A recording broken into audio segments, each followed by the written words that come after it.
Hello friends. Good evening. कैसे हैं आप सब लोग?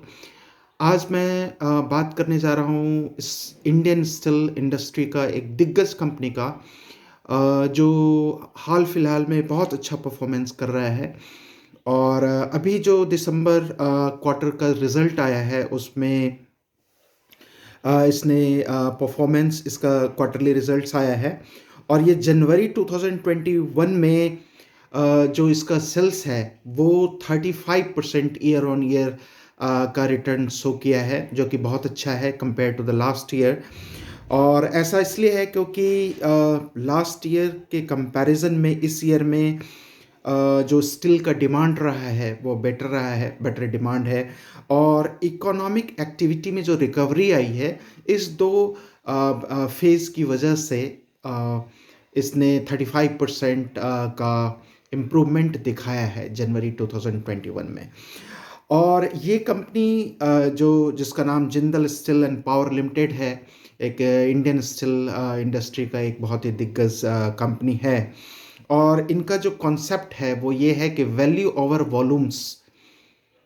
इनका कंसंट्रेशन फोकस इस बात पे है कि हम वैल्यू दें, हमारे स्टील के अंदर क्वालिटी हो, इंस्टीड कि हम बेचते चले जाएं, जिसको कि कहते हैं वैल्यू ओवर वॉल्यूम्स। और जहाँ तक ये थर्ड क्वार्टर का जो रिज़ल्ट आया है, जो दिसंबर 2020 का जो रिज़ल्ट है उसमें इनकी प्रॉफिट 2566 करोड़ की हुई है। और इसको कंपैरिजन किया जाए लास्ट ईयर के क्वार्टर थ्री के प्रॉफिट से, तो एक्चुअली लास्ट ईयर में इनको लॉस हुआ था इसी क्वार्टर में 218 करोड़ का। तो मतलब ये है कि लास्ट ईयर में जो लॉस था 218 करोड़ का, वो इस क्वार्टर में because of recovery, because of better demand, ये 2566 करोड़ का प्रॉफिट में कन्वर्ट हो गया है। और रिटर्न प्रोफाइल अगर जेएसपीएल का देखेंगे तो 1 मंथ में ये अप्रॉक्स 8% का रिटर्न दिया है।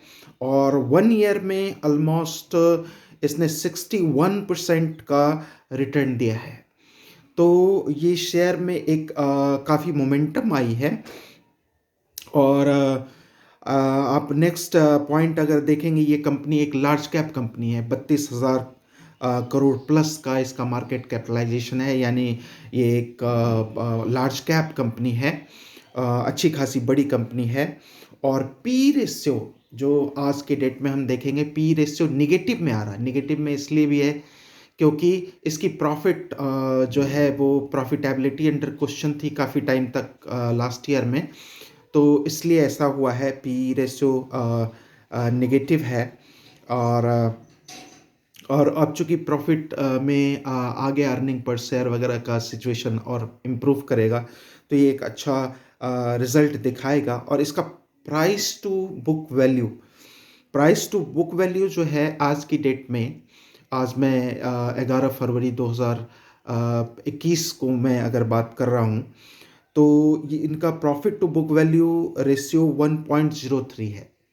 तो ऑलमोस्ट अगर इनका अगर करंट मार्केट प्राइस मैं लेता हूँ 310 रुपये के अप्रॉक्स है, तो इनकी बुक वैल्यू जो है वो लगभग 307-310 तक है। तो इसका मतलब ये कंप्लीटली बुक वैल्यू पे आपको अवेलेबल है। जबकि आप देखें सेक्टर का, जो sector steel sector, Indian steel sector है, उसका पी रेशियो 30 का है, 30 टाइम्स है। और सेक्टर का प्रॉफिट टू बुक वैल्यू 2.71 का है। तो इस लिहाज से जीएसपीएल जो है अभी चीप मालूम पड़ता है। और जैसे जैसे चीज़ अच्छी होती जाएगी, इकोनॉमी अच्छा होता जाएगा, डिमांड में और इम्प्रूवमेंट आती जाएगी, तो ये और भी बेटर परफॉर्मेंस करेगा। वैसे अगर एनालिस्ट की राय देखी जाए तो 85% एनालिस्ट टिकट टेप पे ये रिकमेंड करते हैं कि we must go for JSPL's buy, JSPL buy को वो रिकमेंड कर रहे हैं। तो ओवरऑल मैं ऐसा समझ रहा हूँ क्योंकि स्टील इंडस्ट्री में जैसा कि आपको पता है कि स्टील इंडस्ट्री काफ़ी पेनफुल फेज़ से गुज़रा है, क्योंकि चाइना से काफ़ी चीप इम्पोर्ट होता था और इम्पोर्ट की वजह से जितने भी इंडियन प्लेयर्स थे, steel Indian players like Tata steel, JSW और जो है सेल और ये फिर JSPL, Jindal steel and power limited, ये सारी कंपनीज़ जो है वो काफ़ी पेनफुल स्थिति से गुज़र रही थी, उनके शेयर प्राइसेस भी काफ़ी गिर गए थे। तो अब चूँकि आपको पता है कि कोविड-19 और चाइना के साथ टेंशन के बाद इंडियन गवर्नमेंट ने बहुत सारे एंटी डंपिंग ड्यूटीज़ वग़ैरह लगा दिए हैं, कस्टम ड्यूटीज़ बढ़ा दिया है चाइनीज़ इम्पोर्ट पे, जिसकी वजह से इंडियन इकोनॉमी और इंडियन जो प्लेयर्स हैं, उन पे काफ़ी पॉज़िटिव इम्पैक्ट पड़ेगा इन सब चीज़ों का।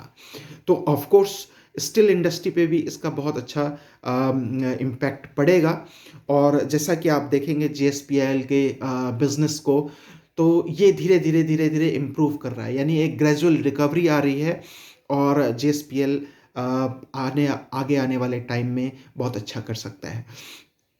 तो मैं ऐसा मेरा ये मानना है, मैं इस व्यू का हूँ, मेरा ये ओपिनियन है कि आप जेएसपीएल को ट्रैक करें, देखें, उसके बारे में और ज़्यादा रिसर्च करें और जानें और मेबी कुछ नियर नियर टर्म में स्टील कंपनियाँ थोड़ा-सा और गिरे, जो आपको 310 पे आज की डेट में मिल रहा है, वो आपको बिलो 300 पे मिल जाए तो बहुत अच्छा है।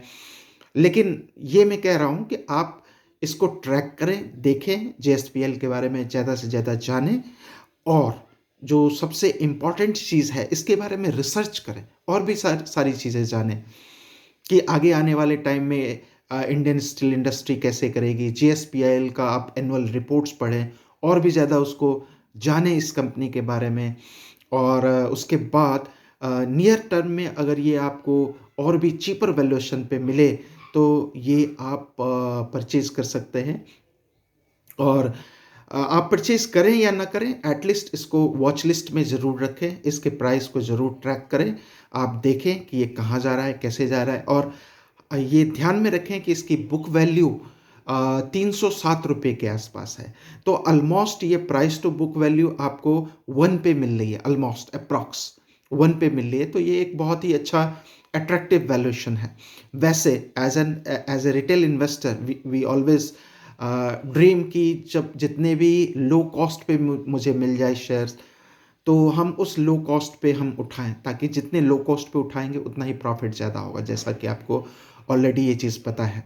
तो जो शेयर्स अभी 310 पे खरीदेंगे, अगर हमें 250 पे मिल जाता है, तो इससे अच्छा और कुछ नहीं हो सकता। तो इसीलिए जल्दबाज़ी नहीं करेंगे हम, कभी भी हरी में नहीं रहेंगे, जल्दबाजी में नहीं रहेंगे, जैसे लग रहा है कि बस छूट गया हो, नहीं, वी विल ट्रैक इट, इसको वॉच लिस्ट में डालेंगे, इसको ट्रैक करेंगे, इसको समझेंगे, इसके बारे में और फर्दर एनालिसिस करेंगे और उसके बाद जब हमारा कन्विक्शन इस पे 95% प्लस हो या एटलीस्ट 90% प्लस हो, तभी हम इसको बाय के लिए जाएंगे, इसको खरीदेंगे और अपने पास रखेंगे। तो मैंने ये कुछ इन्फॉर्मेशन आपके साथ जेएसपीएल का शेयर किया है, ये पूरा इन्फॉर्मेशन नहीं है। इसको आप एज ए लीड ले सकते हैं, एक पॉइंटर ले सकते हैं, कुछ इन्फॉर्मेशन शेयरिंग ले सकते हैं और आपको फर्दर इसके ऊपर काम करना पड़ेगा।